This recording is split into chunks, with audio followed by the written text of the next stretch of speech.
जायजा ठीक था, लेकिन जब उनको लगा कि इसका जुनून है और ये वापस आने वाला नहीं है अब, तो उन्होंने अपने आप को मेरे साथ सम्मिलित कर लिया। क्या बात, तो शब्द नहीं है आज आपकी बातें सुनकर मेरे पास। हर दिन लगभग कितने गरीबों या लावारिस लोगों की लाशों को आप लोग अंतिम संस्कार या दफनाने का काम करते हैं? पहले तो शुरू में स्टार्टिंग की थी तो हफ्ते में 2 आते थे, फिर महीने में 10-15 आने लगे करते करते। अभी 2 की एवरेज तो पर डे है गरीबों की। और मैं बता दूं कि मैंने एक शमशान घाट पूर्वी दिल्ली में सीमापुरी का 2002 से पूर्वी दिल्ली नगर निगम से सेवा के लिए लिया हुआ है, बिना किसी प्रॉफिट के। और वहाँ बोर्ड लगा हुआ है, अभी कोई भी आए और लकड़ी के पैसे नहीं है, फ्री में संस्कार कराए। पता नहीं कितने हो गए वहाँ पे, 1000 हो गए संस्कार फ्री में चलाते हैं। लोग इंडस्ट्री लगाते हैं, मैंने शमशान घाट लगा लिया, इतना फ़र्क है। एक शब्द आपने सुना होगा, कहते हैं शमशान वैराग्य। हम किसी के अंतिम संस्कार में जाते हैं तो कुछ दिन मन बड़ा उचाट रहता है, लगता है अरे यही तो जीवन है, एक दिन हमको भी ऐसे ही चले जाना है। आप हर दिन उस वैराग्य को जीते हैं शंकर जी, कैसे? मतलब 25 साल से हर दिन किसी को जाना, अंतिम संस्कार करने, वो भी ऐसे लोगों का जो ना आपके रिश्तेदार हैं, जिनसे आपका कोई रिश्ता नहीं, कुछ नहीं, ना दोस्ती, अनजान लोग। मैं समझना चाह रही हूँ कि कैसे करते हैं आप। बड़ा सुकून मिलता है जी। राजा हरिश्चंद्र को भी मिला था। जब हम गुरुद्वारे, मंदिर या मस्जिद जाते हैं, अपने किसी भी धार्मिक स्थल पे, जब हम वापस आते हैं तो हमें लगता है यार हमारा तो कोई कुछ बिगाड़ ही नहीं सकता, आज तो हम भगवान को मिल के आ गए हैं, जो मांगेगा वो मिलेगा। लेकिन जब हम शमशान जाते हैं और वो 2 मिनट जो आप कहते हैं ना कि देख के एक बार लाश को आता है, यार क्या ले जाना है इस दुनिया से, सब कुछ यहाँ रह जाना है, वो 2 मिनट बड़े कीमती हैं। उस 2 मिनट ने मेरे जीवन को बदला है निगम बोध घाट पे, आज से 25 साल पहले। अगर मैं वो लाश नहीं देखता और वो लकड़ी वाला सीन नहीं देखता तो मेरा जीवन कैसे बदलता। लेकिन आज तो आप हर दिन पता नहीं कितने मिनट, कितने पल वहाँ बिताते हैं। आज भी सुबह होके आया हूँ, यहाँ आने से पहले शमशान घाट होके आया हूँ मैं, एक डेथ में।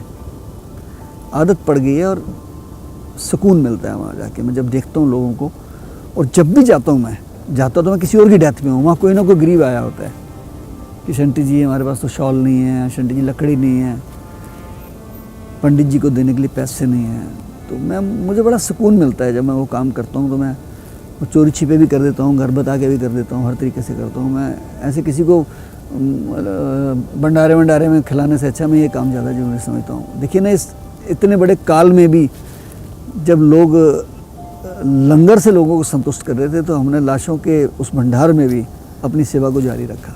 कभी किसी के अंतिम संस्कार का कोई बहुत खराब अनुभव, कोई कड़वी याद? रोज ही देखता हूँ गरीब आदमी के परिवार वाले दिल से रोते हैं, क्योंकि उनका सारा दारोमदार अपने पिता में होता है। अमीर आदमी के परिवार वाले अपने सुखों को रोते हैं, वो अपने पिता को नहीं रोते हैं। वो तो इस बात के लिए रो रहे होते हैं कि बड़े भाई को 40% देगा, मुझे 20% दें, वो इस बात के लिए रो रहे हैं।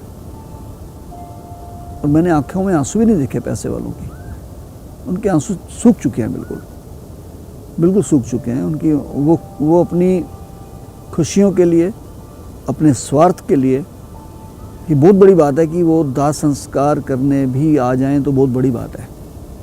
मैं साल में 100 केस ऐसा करता हूँ कि जिनके बच्चे कोई अमेरिका में है, कोई कनाडा में है, और वहाँ से मुझे फ़ोन आता है कि शंटी जी हम नहीं आ सकते, हम आपको अथॉरिटी लेटर भेज रहे हैं, आप संस्कार कर दीजिए। और हम करते हैं संस्कार। कभी गुस्सा नहीं आता आपको? कुछ बोलते हैं आप कभी गुस्से में किसी को? गुस्सा मुझे आ भी जाएगा तो मैं क्या कर लूँगा, लेकिन मुझे नसीहत मिलती है कि जिनके लिए हम सब कुछ करते हैं वो हमारे लिए क्या कर रहे हैं।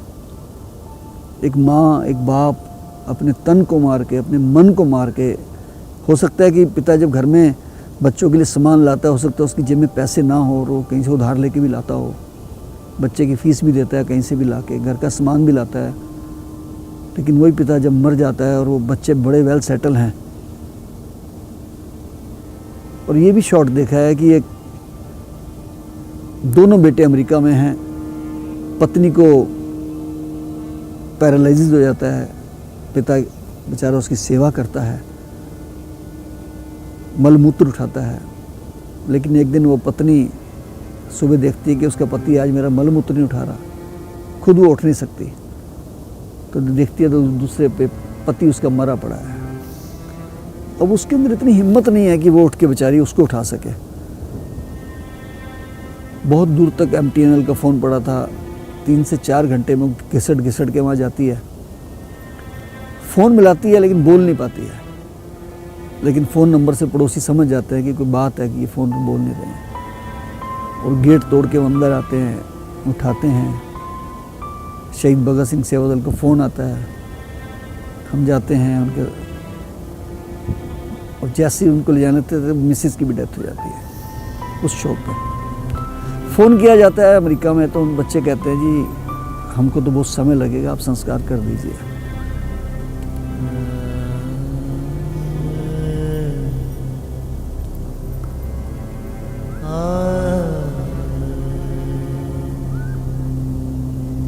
मतलब पूरे शहर के कंधे थे उनके पास, जिनको पैदा किया था वो कंधे नहीं थे। तभी लिखा ना गुरबानी में, जगत में झूठी देखी प्रीत, इसलिए ये बहुत कुछ देखा है जी मुझे, आंखों से देखा है, भूल नहीं पाता हूँ।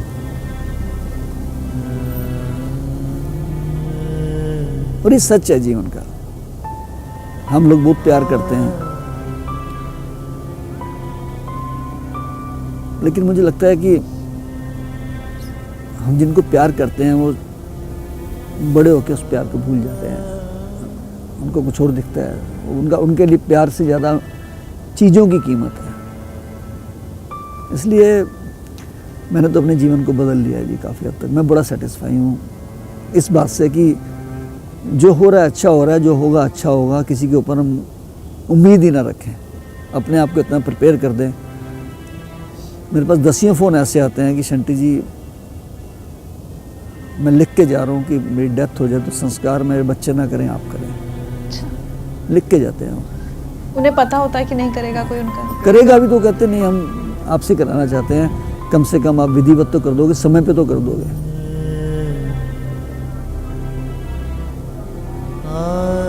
ये मैं रोज देखता हूँ। चलिए अब सबसे मुश्किल वक्त की बात करते हैं, जिसका सामना हम सब ने किया, पूरी दुनिया ने किया, और बहुत लोगों ने अपने काम बंद कर दिए। मतलब चाहे वो प्रोफेशनली कहें या मैं बहुत लोगों से बात करती हूँ जो समाज सेवा भी कर रहे थे, उन्हें बंद करनी पड़ी लॉकडाउन की वजह से। और उस बीच मुझे पता चला कि शंटी जी ने काम बंद नहीं किया, क्योंकि मौतें बढ़ रही थीं और लोगों के अंतिम संस्कार भी बढ़ रहे थे। ऐसे में आपके पास भी तो एक वजह थी कि आप घर बैठ जाते, काम बंद कर देते, और कोरोना फैल रहा था, आप अपनी जान हथेली पे रख के काम कर रहे थे, ऐसा क्यों? शुरुआत में तो हमने खाने पीने से काम शुरू किया, क्योंकि लॉकडाउन से पहले एक ऐसा माहौल बन गया था कि बाज़ार बंद हो रहे हैं, ये हुआ है। तो हमने जहाँ पे आइसोलेशन सेंटर बना था मंडोली जेल में, तो मैंने वहाँ सेवा शुरू की खाने पीने की, लंगर की। फिर मुझे डीएम साहब ने कहा कि शंटी जी हमें एम्बुलेंस की जरूरत पड़ सकती है आने वाले समय में, हमें लगता है बहुत बढ़ेगा ये। तो मेरे कई साथियों ने कहा यार ये तो मौत का मंजर है, तो सही बात है, आप बहुत बड़ा पंगा ले रहे हो, मना कर दो। मैंने कहा शहीद भगत सिंह को जुनून था, तो उन्होंने कहा था ना कि दम निकले इस देश की खातिर बस इतना अरमान है। उनकी माँ ने भी कहा था शादी करा दूंगी, तो उन्होंने कहा था कि दुल्हन तो ब्याह के लाऊंगा पर आज़ादी के रूप में। यार 25 साल से सेवा कर रहे हैं देश की हम, और आज इतनी बड़ा देश के ऊपर विपदा आई है, मानवता के ऊपर विपदा आई है, और हम अगर सेवा नहीं करते हैं तो हमें ये मुल्क कभी माफ़ नहीं करेगा, मानवता भी माफ़ नहीं करेगी, हमारे गुरु भी माफ़ नहीं करेंगे। भाई मैं तो सेवा करूँगा कुछ भी हो जाए। ड्राइवर्स को मैंने पूरा पक्का कर दिया, मजबूत कर दिया। मैंने कहा जिसको छुट्टी लेनी है ले सकता है, मैं ये काम करूँगा। तो पहले हमने एम्बुलेंसेस लगाई, फिर डेथ का रेशो बढ़ना शुरू हुआ। शुरू में हमारे ड्राइवर घबरा रहे थे, फिर मैंने पीपी किट खुद पहन के लग गया मैं, और वो करते करते इतना काम बढ़ गया जी कि जब हमने 200 डेड बॉडी के करीब उठा ली, तो तो मुझे मेरे बेटे दोनों जोजीत सिंह, मनीष पाल, मेरी मिसिज़ मंजीत एंड मेरे स्टाफ को सबको कोरोना हो गया। तब मुझे बहुत लोगों के फ़ोन आए कि अरे शंटी जी बड़ा अफसोस हुआ है। मैंने कहा जी अफसोस उनको होता है जिन्होंने घर में बैठे कुछ नहीं किया और कोरोना हो जाए, उनको तो अफसोस होना चाहिए। मुझे तो कोई अफसोस नहीं है, तो काम कर रहा था। हम काम कर रहे थे और हमें होना ही था। हम तो डेली मोर्चरी में जा रहे हैं, डेली शमशान घाट में जा रहे हैं, हॉस्पिटल में जा रहे हैं, तो हमें तो कोई अफसोस नहीं किसी प्रकार का। हो जाएगा, ठीक हो जाएगा, कोई परवाह नहीं है। और नहीं भी रहेंगे ना, नहीं भी बचूंगा तो एक काम रुकने वाला नहीं है शहीद भगत सिंह से। इतना बड़ा हमने एक बेड़ा खड़ा कर दिया है, क्योंकि मेरी पोजीशन थोड़ी क्रिटिकल थी, मुझे एज ए डायबिटिक प्रॉब्लम आ गई थी काफ़ी, और लेकिन परमात्मा ने बचाया, फिर ठीक हो गए। इसका मतलब ईश्वर चाहता है कि हम और सेवा करें और ज़्यादा करेंगे हम सेवा, और खुद लगूंगा, मैं खुद लगूंगा। बस लग गए जी। उसके बाद 965 के करीब अभी तक हम क्रीमेशन करा चुके हैं कोविड वालों के, और 1200-1300 से ज़्यादा पेशेंट्स को भी हमने कैरी किया है। हम हॉस्पिटल से बॉडी भी खुद लेते थे, क्रीमेट भी खुद करते थे, उनको वीडियो भेज देते थे। एक ऐसे भी लोग थे जिनके पास पैसे नहीं थे और उनके भी कराए जी हमने। एक ऐसे भी लोग थे जो डेड बॉडी छोड़ के भाग गए कि हमको तो डर लगता वो है। अमीर गरीब दोनों थे, उसमें अमीर ज़्यादा थे। बड़ी मज़ेदार बात है, कोई सेंटिमेंट्स ही नहीं होते उनमें। तो साइन करा लो जी, आप ले जाओ बॉडी, आप ही करा देना है, फ़ोटो भेज देना हमको। अच्छे भले हैं वो बंदे, जा नहीं रहे हैं। तो ये 4-5 किस्म के संस्कार हमने कराए। और अभी तो जो मैंने 20 दिन पहले एक हादसा देखा, मेरे को झचकोर दिया उसने। पता है, एक 37-38 वर्ष के व्यक्ति कोरोना हो जाता है और वो कोरोना से ठीक हो जाते हैं। 3-4 दिन के बाद उनको हार्ट अटैक टाइप होता है, क्लॉट्स आते हैं, और उनको हॉस्पिटल लेके जाते हैं, उनकी डेथ हो जाती है। जिस जगह वो रहते हैं बिल्डिंग्स है, पूरी रो आमने सामने हैं, 1000 बंदे इधर रहते होंगे, 1000 इधर रहते होंगे। मुझे किसी का फ़ोन आया जी ऐसे ऐसे उनकी डेथ होगी और लाश घर पे आ गई है, उनका संस्कार कराने वाला कोई नहीं है।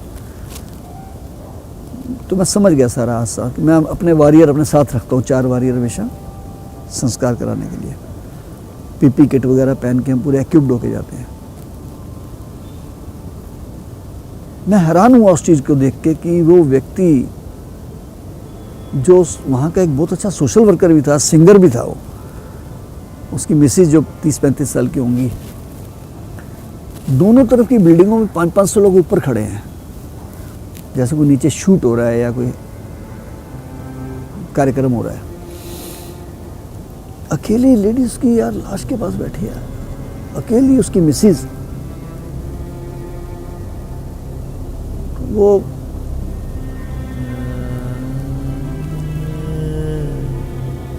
अजीब बात है, सब छोड़। लेकिन उस बच्ची की हिम्मत देखो, उसने संस्कार खुद कराया। कहती मैंने कहा जी मैं करूँगा। कहती नहीं भैया, रिचुअल्स तो मैं ही करूँगी, आप मुझे बताते रहना बस। तो ये राष्ट्रीय राजधानी दिल्ली में ही हाल हुआ है, तो बाकी जगह क्या हाल होगा, आप सोचिए इस बात को। इसने बहुत कुछ सिखाया हमें, इस कोरोना काल ने बहुत कुछ सिखाया। अच्छा एक बात बताइए, जब इस तरह का काम करते हैं जिसमें हर दिन इतनी मुश्किलें भी हैं, सब कुछ है, ठीक है, सुकून मिलता है, लेकिन तकलीफ़ें भी बहुत आती हैं। कई बार लगता है कि अरे क्यों कर रहे हैं, मतलब किसके लिए करना है। और ख़ासकर जब आपको इस काम की वजह से खुद को कोरोना हो गया, तब भी क्या एक बार भी ख्याल नहीं आया कि अरे शंटी क्या कर रहे हो तुम? देखिए हम लोग ना जिस कम्युनिटी से हैं, हमारी कम्युनिटी बड़ी सेंटिमेंटल है, तो मेरा भी जज्बा कुछ ऐसा कहता है कि कुछ तो यार ऐसा करके जाएं। और एक ही दिल के अंदर मिशन रहता है कि अपने लिए जिए तो क्या जिए, तू जिए दिल ज़माने के लिए। बड़ा मज़ा आता है जी, अपने लिए तो पंछी भी करता है, पशु भी करता है, अपना काम सब कर लेते हैं, लेकिन जब किसी के लिए कुछ करते हैं ना, और वो जो 1 मिनट की शांति है ना, बड़ी ज़बरदस्त शांति है, ये सुकून बड़ा ज़बरदस्त है जी। उसका मुकाबला आप नहीं कर सकते, किसी दुनिया की किसी चीज़ से नहीं कर सकते। आपने अपने एक साथी को खोया, आपके परिवार को तो सबको कोरोना हुआ, लेकिन इस कोरोना ने आपके भी एक साथी की जान ली। उसके बाद क्या सेवा दल के लोग डरे कि क्यों कर रहे हैं, हम इसको बंद कर देते हैं? आपको कुछ लोगों ने समझाया तो होगा ही? नहीं, मेरे देखिए फ़र्क तो पड़ता है। मेरी एक सिस्टर इन लॉ, एक ब्रदर इन लॉ, वो भी कोविड में गए, मेरा ये एक ड्राइवर गया है इसमें। तो मुझे ड्राइवर्स को ये समझाना पड़ा, बाकी ड्राइवर्स को, कि देखिए वैसे चले जाओगे तो कोई नहीं पूछेगा, सेवा करते हुए जाओगे तो दुनिया याद रखेगी, देश याद रखेगा। कोरोना काल में शंटी जी ने सबसे पहले डेड बॉडी को सबसे पहले उन्होंने अपने हाथों से उठाया। उसके बाद हम सारा स्टाफ जो यहाँ 8-10 आदमी का स्टाफ है, ड्राइवर और वो काम करते हैं, सब डर गए और सब मतलब कि अपने अपने घर जाने के लिए कहने लगे, छुट्टी की कहने लगे, काम छोड़ने की कहने लगे। उसी कोरोना काल में हमारा एक ड्राइवर, हमारा एक मेंबर, हमारा एक सदस्य, हमारा एक भाई हमारे बीच से चला गया, कोरोना की भेंट चढ़ गया। हमसे लोग दूर जाने लगे, हम किट पहन के जा रहे हैं तो हमें कोई मतलब कि ऐसा कर रहे कि जो अछूत हो या कोई गलत काम करके आया हो। जब कोरोना काल एकदम आया, एकदम हम उनसे तो हम डरे ही नहीं पहले जो कर रहे थे काम, अब एकदम छोड़ के हम घबरा गए बहुत ज़्यादा कि ये तो जान ही ले लेगा, क्योंकि लोगों ने जिसने भी सबने डराना सोचा। संटी हम तो भाग चले गए थे छोड़ के, तो संटी जी ने कहा बेटा कोई अभी इतने साल से जब मेहनत कर रहे हैं तो अब एक देश के ऊपर इतना बड़ा काल आया है, अगर आप सेवा कर रहे हैं तो आप पीछे क्यों हट रहे हैं, मैं हूँ ना आपके साथ। कब तक कर पाएंगे सारा काम, क्योंकि सब में फिजिकल मेहनत भी बहुत है, मेंटल, हर तरह से आप पूरा एग्जॉस्ट हो जाते होंगे, कब तक कर पाएंगे? भाई इससे ज़्यादा मेहनत तो हो नहीं सकती जो कोविड में हुई है। ये दौर परमात्मा करे आए भी ना कभी। और एक बात बता दूं मैं आपको, खाली बैठे हुए इंसान जल्दी मर जाते हैं। आप सेवा करते रहिए, अपने आप को आप जवान ही समझेंगे, रहती जवान है, और काम करने की शक्ति बढ़ती रहती है, कभी कम नहीं होती है। स्पिरिट, ताकत दिल से होती है। मैंने कहा ना, पंखों से उड़ान नहीं होती, हौसलों से होती है, और हौसले हैं हमारे पास।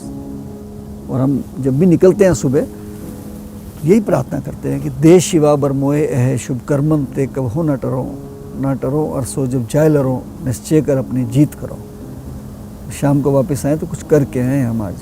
वो कहते हैं ना कि किसी की मुस्कुराहटों पे हो निसार, किसी का दर्द मिल सके तो ले उधार, किसी के वास्ते हो तेरे दिल में प्यार, जीना इसी का नाम है। बड़ा मजा आता है जी। तो जीवन की आखिरी सांस तक ये सेवा करते रहेंगे शंटी जी? देखिए, जीवन तो ऊपर वाले के हाथ में है, पता नहीं न जाने किस घड़ी में ज़िंदगी की शाम हो जाए। और इस कोरोना काल में तो मुझे वो एक वक्त फिल्म आई थी, उसका गीत जो था, वक्त की हर शय गुलाम, उसका एक अंतरा बड़ा अच्छा है कि आदमी को चाहिए वक्त से डर के रहे, कौन जाने किस घड़ी वक्त का बदले मिजाज। मिजाज ही तो बदला है वक्त का। बड़े से बड़ा और छोटे से छोटा व्यक्ति घर में बैठा हुआ है, और कोरोना ने किसी को बख्शा नहीं है। तो बजाय इसके कि किसी हादसे में हम चले जाएं, तो सेवा करते करते क्यों ना जाएं। अपने याद रखें ना रखें, दुनिया तो याद रखे, किसी कहीं तो कभी तो किसी निशान को लोग याद रखेंगे। नहीं, मुझे ये तो यकीन है कि आपको अपने भी और दुनिया भी हर कोई याद रखेगा, और खासकर वो लोग जिनकी आपने जान बचाई है या जिनके किसी अपने का आपने संस्कार किया। और ये संख्या इतनी बड़ी है, बहुत बड़ी है, कि आप तो मुझे लगता है अब अपनों के नहीं, आप तो दुनिया के हो चुके हैं अब तक। बहुत अच्छा लगा आपसे मिलके शंटी जी, और कुछ तोहफे हैं हमारी तरफ से आपके लिए as a token of appreciation. इतना बड़ा तोहफा दे दिया आपने। सुख में तेरे साथ चलेंगे, दुख में सब मुख मोड़ेंगे, दुनिया वाले तेरे बनकर तेरा ही दिल तोड़ेंगे, देते हैं भगवान को धोखा, इंसान को क्या छोड़ेंगे, कसमें वादे प्यार वफा सब बातें हैं बातों का क्या, कोई किसी का नहीं है झूठे, नाते हैं नातों का क्या।